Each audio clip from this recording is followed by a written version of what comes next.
Hello, in this video I want to show you how to preview video recordings from your COBRA SC400 inside your smartphone in Drive Smarter app. To do this, you'll need to go for the gallery right here inside the app and also connect the camera, obviously. You can check our previous video on how to do that, and yep, let's connect it.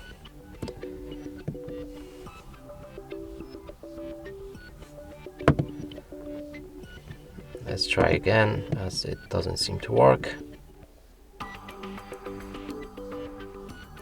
And connection is successful. You can see recent videos right here, emergencies and favorites that you can add from recent and emergencies as well. And that's it for this video. Hope you like it. Please consider subscribing to our channel, leave a like and a comment below.